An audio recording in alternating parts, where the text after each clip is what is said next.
ये आपके इस भाई के हाथ में 2 पन्ने का मेडिकल एडमिट कार्ड है। तो दोस्त यदि आपका नाम फाइनल सूची में है तो आपके लिए एडमिट कार्ड है।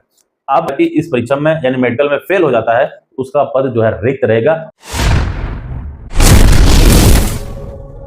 नमस्कार दोस्तों, आज मैं बात करूंगा उत्तर प्रदेश पुलिस भर्ती परीक्षा के मेडिकल के बारे में, मेडिकल का एडमिट कार्ड के बारे में। मेडिकल का एडमिट कार्ड कैसा होगा, क्या प्रूफ होगा और कैसे आएगा। तो दोस्त पहली चीज मैं बता दूं कि मेडिकल एडमिट कार्ड बहुत बड़े प्रूफ में 2 पेज का होगा और वो भी आपके नजदीक के थाने में आएगा। किसी ऑनलाइन वेबसाइट पर अवेलेबल नहीं होगा, आपके एड्रेस पर आएगा। दोस्त उसमें क्या क्या लिखा होगा चलिए बताते हैं। तो दोस्त ये आपके इस भाई के हाथ में 2 पन्ने का मेडिकल एडमिट कार्ड है। ये आपका नहीं है, ये मेरा एडमिट कार्ड है। जब मैं भर्ती हुआ था, जब मेरा मेडिकल था, तब ये आया था, मेरे थाने में आया था। इसमें क्या क्या लिखा हुआ है तो दोस्त ये आपके लिए इंपॉर्टेंट होने वाला है। तो दोस्त सबसे पहले मैं इसमें बता दूं कि ऊपर जहां पे आपका मेडिकल होने वाला है, जिस सेंटर में, चाहे पुलिस लाइन हो चाहे कोई बटालियन हो, तो मेरा 42 बटालियन नैनी प्रयागराज में मेडिकल हुआ था, तो यहाँ पे 42 बटालियन लिखा हुआ है। आपके एडमिट कार्ड में जहां पे आपका मेडिकल होगा वहां का सेंटर नेम लिखा रहेगा। उसके नीचे आपका applicant name, father name, roll number आपका और आपका परमानेंट एड्रेस, जो भी आपका एड्रेस है उस एड्रेस में आपका पूरा पता लिखा होगा, पिन कोड सहित। ठीक है दोस्त, तो आपके थाने में ये एडमिट कार्ड आपका आएगा। ऊपर की कुछ लाइनें जो है पुलिस विभाग के ऑफिशियल नोटिफिकेशन के बारे में कही गई हैं, तो दोस्त ये आपके काम की नहीं है। लेकिन नियम 15(6) चिकित्सा परीक्षा यहाँ पे आपको कह रहा है ऐसे अभ्यर्थी जिनके नाम चयन सूची में हो वे नियुक्त प्राधिकारी द्वारा चिकित्सा परीक्षा में उपस्थित होने की अपेक्षा की जाती है। तो दोस्त यदि आपका नाम फाइनल सूची में है तो आपके लिए एडमिट कार्ड है। अब आगे बात करते हैं। नियुक्ति प्राधिकारी जो है कह रहा है कि महानिदेशक चिकित्सा स्वास्थ्य परामर्श से चिकित्सा परीक्षा संचालित किए जाने के लिए 3 चिकित्सकों के पैनल से युक्त एक चिकित्सा परिषद गठित करने के लिए संबंधित जिला के मुख्य चिकित्सा अधिकारी से अनुरोध करेगा। तो दोस्त ये जो भर्ती बोर्ड है 3 डॉक्टरों का एक पैनल बनाएगा और तीनों डॉक्टर्स अलग अलग होंगे। कोई आपकी आई टेस्ट करेगा, कोई टीथ देखेगा, तो कोई आपके हाथ पैर देखेगा। तो 3 डॉक्टरों का एक पैनल गठित होगा, वो भी आपके जिले के मुख्य चिकित्सा अधिकारी के द्वारा भर्ती बोर्ड अपेक्षा कर रहा है। ठीक है, तो दोस्त यदि आपके मेडिकल में किसी भी चीज को लेकर के डॉक्टरों में असंतोष है या उसको आपको डिस्क्वालीफाई करते हैं तो उस विभाग से संबंधित एक और विशेषज्ञ डॉक्टर होगा जो आपकी अपील को रिव्यू करेगा। ठीक है दोस्त, अब धीरे धीरे आगे बढ़ते हैं। चिकित्सा परीक्षा संचालित करने के लिए विस्तृत अनुदेश पुलिस महानिदेशक द्वारा जारी किए जाएंगे। परिषद के सदस्य जो जानबूझकर गलत रिपोर्ट देते पाए जाएंगे दांडिक कार्रवाई के भागी होंगे। तो ये महानिदेशक यानी डीजीपी साहब के द्वारा एक पूरा प्रारूप जारी किया जाएगा। यदि जो डॉक्टर्स का पैनल है उसमें कोई भी गलत रिपोर्ट्स देंगे अभ्यर्थियों के खिलाफ, तो उनके खिलाफ भी विधिक कार्रवाई की जाएगी। तो दोस्त नेक्स्ट पॉइंट की बात करें, चिकित्सा परीक्षा में असफल पाए गए अभ्यर्थी नियुक्त प्राधिकारी द्वारा अनुपयुक्त घोषित किए जाएंगे और ऐसी रिक्तियां अगले चरण में अग्रनीत की जाएंगी। कहने का मतलब है कि कोई भी अभ्यर्थी इस परीक्षा में यानी मेडिकल में फेल हो जाता है उसका पद जो है रिक्त रहेगा और ऐसे रिक्त पद अगली आने वाली भर्ती में जोड़ी जाएंगे। ठीक है दोस्त, अब नेक्स्ट पेज पे आते हैं। तीसरा पॉइंट कह रहा है उपयुक्त के क्रम में आपको निर्देशित किया जाता है कि आप चिकित्सा परीक्षा हेतु फला तारीख पे फला बटालियन में समय पे निर्धारित समय पे उपस्थित होइए। कहने का मतलब यह है कि आपके एडमिट कार्ड में सेंटर नेम रहेगा, सेंटर नेम जहां पे आपका मेडिकल होना है और समय दिया है। जैसे कि हमारे एडमिट कार्ड में समय 8 बजे दिया है, तो आपके एडमिट कार्ड में भी समय, तारीख और सेंटर का नाम लिखा रहेगा।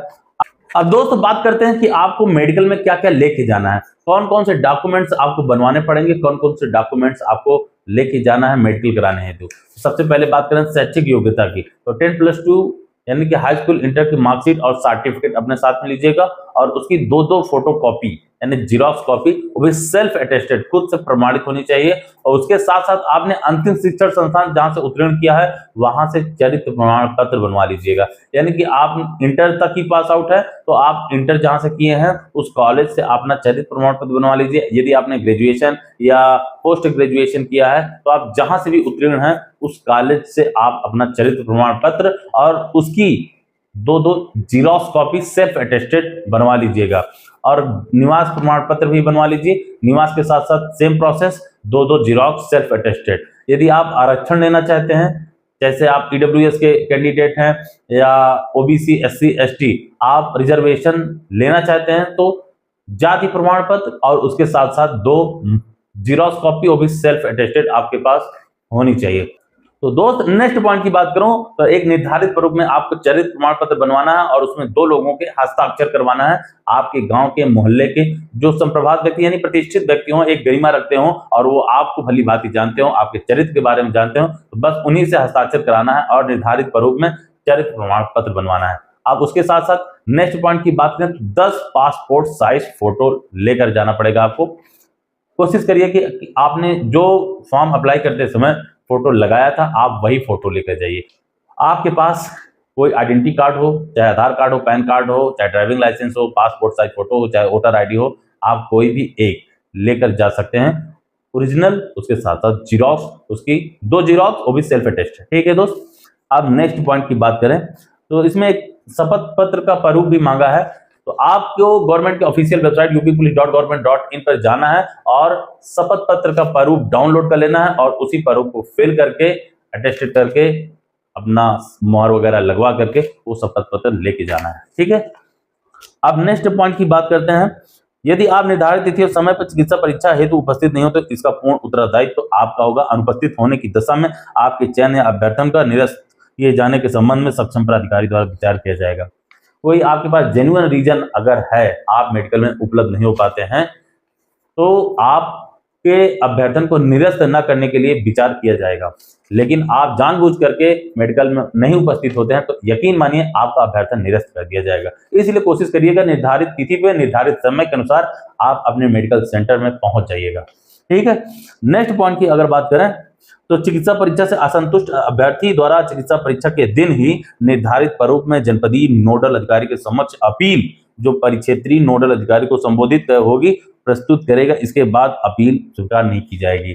यानी कि कहने का मतलब है आपका किसी भी चीज में फेल कर दिए तो आपको लगता है कि नहीं मैं दोबारा से फिर से परीक्षा देना चाहता हूँ, रिव्यू होना चाहिए, मुझे एक बार फिर से मौका मिलना चाहिए, तो आपको निर्धारित प्रारूप में एक फॉर्म मिलेगा। उस फॉर्म को फिल करके नोडल अधिकारी को जमा करेंगे तो आपका एक बार फिर से री मेडिकल कराया जाएगा। ठीक है दोस्त। और यदि आप ऐसा नहीं करते, उस दिन फॉर्म नहीं फिल करते हो तो दोबारा आपको मौका नहीं दिया जाएगा। इसीलिए आपको नौकरी में या आपके टीथ में या आंख में, कान में, किसी भी चीज में आपको डिस्क्वालीफाई करते हैं तो आप उसी दिन उसी जगह पे निर्धारित प्रारूप में फॉर्म फिल करके नोडल अधिकारी के समक्ष जमा करिएगा। आपको री मेडिकल के लिए एक बार फिर से अवसर दिया जाएगा।